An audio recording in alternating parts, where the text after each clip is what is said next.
What's up, Geekscapists? We are here technically day 2, day 5 for us here at San Diego Comic-Con 2025. We are at the Stern Pinball Arcade in the Marriott, and I am with Jack, who works for Stern Pinball. That's right. You're a creator. Yeah. Tell us a little bit about yourself and what this glorious machine that we're looking at right now. Absolutely. I was a live streamer for a good decade, streaming pinball exclusively. Got partnered on Twitch. Caught the eye of Stern Pinball. They hired me to start designing pinball machines. So they sniped you? Yeah, exactly. Okay, It hell worked yeah. out. It was awesome. The first game I made was like a home edition of Jurassic Park. That hit pretty well, and then I made Foo Fighters, where we worked with the band closely to come up with this cool original story. And more recently, this bad boy, The Uncanny XMen, where we tell the story of Days of Future Past through pinball, and it's freaking awesome. Right on. Now, something that just caught my eye.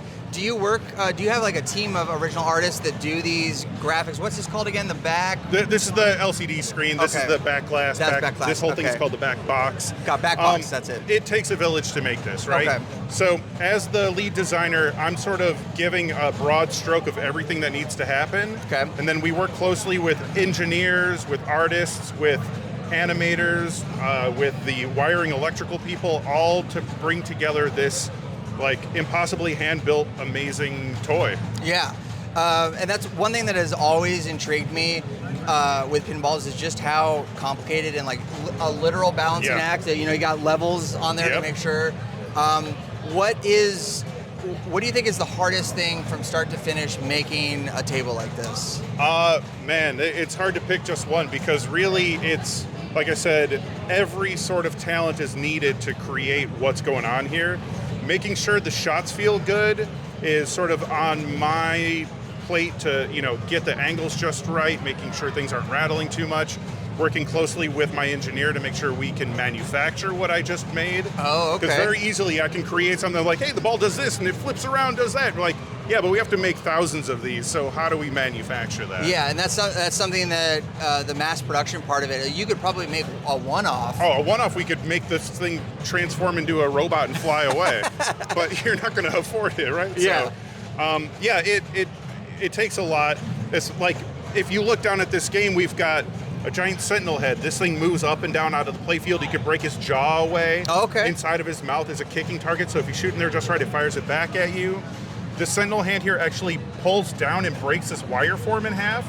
Oh. So when you make a shot, it actually dumps it onto the playfield because he's reacting to what you're doing in the game. Okay. And over here we have another sentinel hand that actually a finger comes up, stops the ball from continuing, and flicks it back up from where it came. Got it. And what's the trigger for stuff like that? It's all just like what you're doing progress-wise in the game, like hitting the sentinel head enough times. There's a multi-ball associated with that. Yeah. You'll see all the sentinels coming down. We'll light up all these sentinel faces on the playfield. And really anything that happens down here, we'll light stuff up so you know what to do next. So you don't always have to look at the screen. But we do have a lot of really awesome custom art on here too. And then something that until I was very ignorant on pinballs until pinball machines, sorry. Yeah. The guy on our network, Derek, he really got into pinball tables. Good. He brought me here 2 years ago and checked out the Foo Fighters table. That blew my mind. Absolutely blew my mind. That's my first cornerstone. It's my baby. I love that game. And it shot me back to my favorite pinball table is the Star Trek: The Next Generation one. Yeah. That, because I have memories as a kid. Classic game. But there's stories and missions and stuff that are involved, and I guess that's kind of always been there, but now that we have the LCD with like a narrative on there, how do you design that in? Do you start with, I want the table to look like this, and then build a story from there? Or do you have missions in mind as you're developing it? What's that That's a great question, because like you said, pinball's always had a story. Older games, the story was just told on the playfield, like, oh, here's the green guy, and then now shoot the red guy and go across like that. Now that we can do things with like immersive audio and visuals and stuff, you have to keep in mind, like, I want to make something that's fun, but at the same time you're working with your team to figure out like what is the story we're trying to tell, and then how do we integrate that into this thing that I'm simultaneously just trying to make sure it shoots well, right? Yeah. And there's like any sort of video game or TV show, there is a lot of storyboarding that's involved. Oh, right. Okay. Lots of storyboarding from just a visual standpoint, but also from a rule standpoint. We're like, here's a story we want to tell, here's how we would break that down into an interactive rule set, and here's how we're going to integrate it into these shots that we have on the playfield. Got it. So it's like 3 or 4 levels deep on trying to make sure all of it's cohesive. Okay. Yeah. And from where does something like this start? Does Marvel reach out to you and say like, hey, we got the license, or do you reach out to them? Where does Uncanny X-Men, the pinball table, start? Right. That is different for every IP. Okay. So there will be IPs that we want that don't realize pinball machines exist. So we'll reach out and be like, hey, we want to make a pinball machine. Oh, they still make those? Yeah, we still make those. And then there's other places that are like, oh man, we're chomping at the bit. We got to have a pinball machine for X, Y, and Z. I don't want to call any specific game out because I'm not entirely certain about everyone's backstories there. Got it. But we have a very, very close relationship with Marvel. We've made many Marvel games over the years. So it's just a given whenever, there's a lull in the last time we made a cool Marvel game, we got to do it again because there's just a litany of awesome ideas and storylines inside of the Marvel universe, and X-Men is absolutely one of the best ones to lean on. Oh, for sure, for sure. There has to be an existing X-Men pinball table out there somewhere. We made an X-Men machine 10 or 11 years ago. Okay. But we've had several Marvel games in between them with like Avengers and Deadpool and all that. Yeah. Do you now don't Marvel aside, and don't name names? Has there ever been a table that you've built that you've gotten real close to the goal and you realize, hey, this just isn't going to work, or you have to like completely redo the play field? Right. What kind of difficulties do you run into like that? We try to catch all that as early as we can. Okay, good. In my time at Stern, I've never seen us get really far and just kill a project. Oh, that's good. That's really good. Yeah, because what's happening is when we're developing these, if I just bend a bunch of metal and screw it to some wood and I'm shooting it, I'm pulling in other people too to be like, what do you think about this, right? That's awesome. Because we want this to feel good for everybody so that we have our best foot forward moving forward. I've never seen an opportunity for us to like get really far in this and everyone go like, what is this? So, Okay, so it's not like the video game world where a game will get finished and then they just yank it. No, it hasn't happened in my time. Well, that's good. That's good. Anything in particular on this table that you're like super proud of? You're like, oh, I came up with this idea, or the team came up with this idea that is like the star feature? Well, I wanted something that felt a little different. So if you look at this layout, it is a little different than a lot of the other games you see here. We're very offset here to offer like an extra playfield off to the side. Oh yeah, okay. But on top of that, we have some very unique shots like this up here.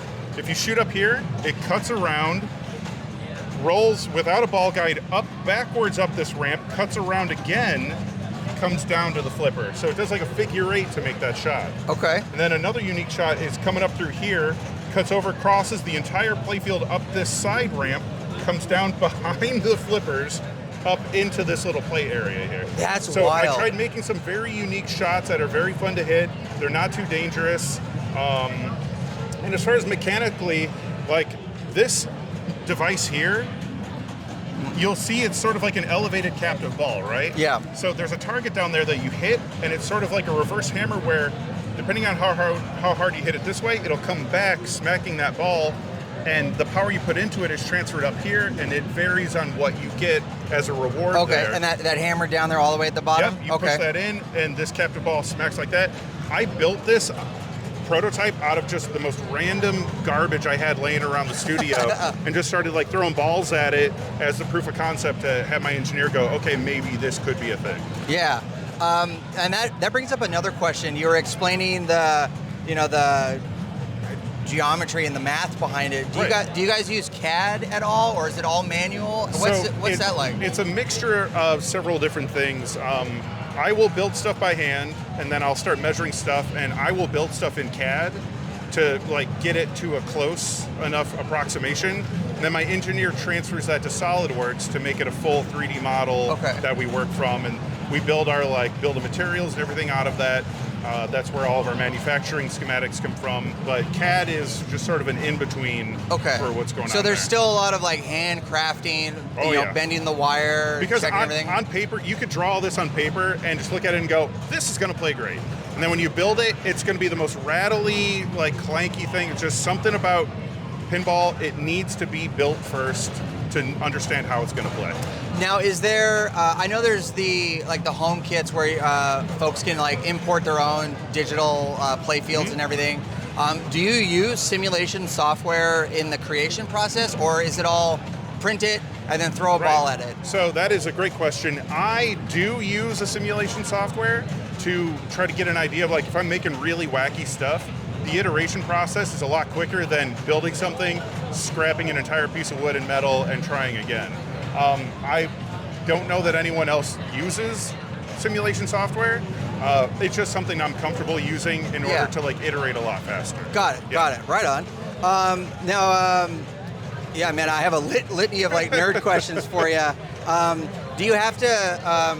Now, is this all one PCB? Or are there like key components and hand wiring? What's the underside of this look like? Do you want to see it? Yeah. All right, here. Yeah, let's see it. Yeah.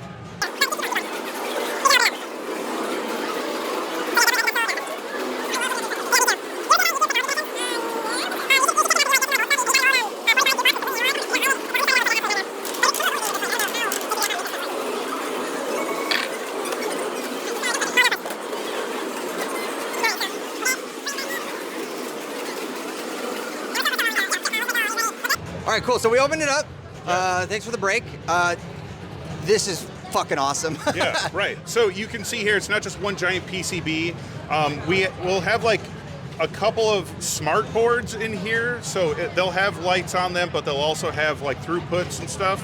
And then we'll have some more dummy boards that are literally just light boards that are connectorized to some of these main hubs. And these are all custom. They have your silk screen on it and everything. Everything we do board-wise is custom. That's awesome. Yep. And you'll see these devices here, these rectangles, these are called core nodes. These are sort of our core nodes? Core nodes, yeah. Core nodes, okay. These are our brains for driving everything to the main CPU in the back. Okay.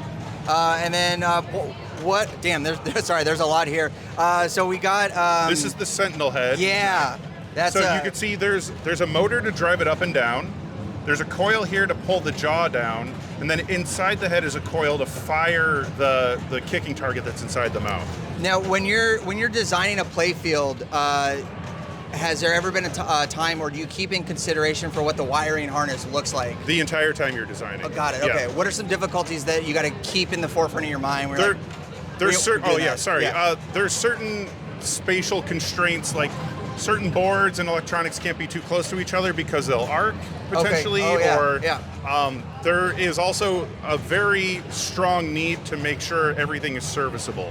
So we can't have a bunch of stuff under stuff. Man, fixing your own stuff, that's weird. That's so foreign to us nowadays. Got to keep it fixable. But yeah, so we can't hide a bunch of stuff underneath boards or like tuck things away or make things unserviceable. Like this guy, we could easily, with a couple of screws, pull this off and service this thing on a bench and then put it back in. Got it. And I just noticed this right here. That's got to be the tilt sensor, the bane right? of my existence. Yeah. That's still analog as hell. Yep. Like that's it has to be. It has to be. That's if that hits the ring, that's your warning that you're being way too rough with the game. So yeah, that's 1920s kind of concept. If it ain't broke. Exactly. Yeah, you'd figure you'd have I can't think of the name. Like a mercury switch or something in there. Yeah. Absolutely. That's wild.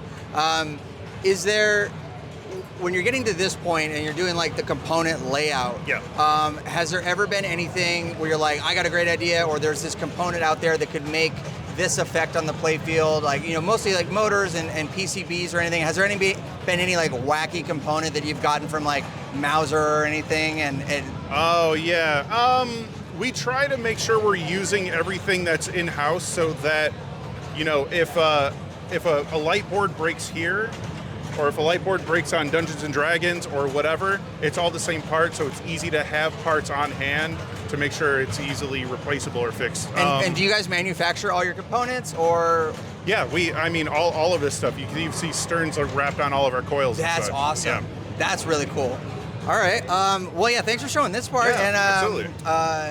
I will have a question for you after. But is there anything else on the XMen board that you want to share? No, I think we showed a good portion of it. I tried to make it as wacky as possible, also fun. We'll see. Make sure you get out there and jam on it. Yeah, so something when I do these things, I always like to ask folks, is there a moment from your in your case, your pinball history that you've always wanted to share, but no one's asked the right question? A story, a moment, a memory?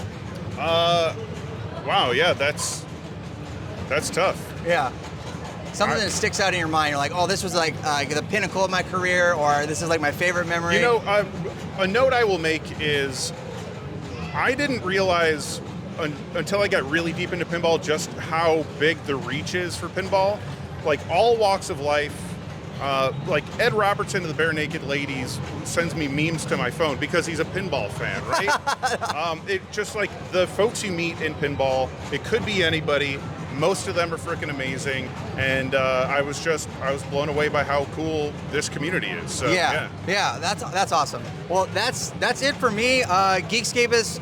If you're at Comic-Con, come to the Marriott, check out the Stern Pinball Arcade. You're live streaming over there from 9 to 11 local time. We will be streaming every day a different game. You could tune in on all the Stern socials, or you can come battle me if you just tap me on the shoulder. Absolutely not. No. I absolutely won't do that. But do it. Yeah, it's open. And is this already out? What's the launch date on the XMen? This game's out. You can go pick one up right now. All right, Derek. We know you're watching. You got a new house now, so get this in there. All right. Yeah, Derek. All right. Thanks everybody. Stay here for San Diego Comic-Con 2025 all weekend long. Oh, you got the thumbs up and everything, man.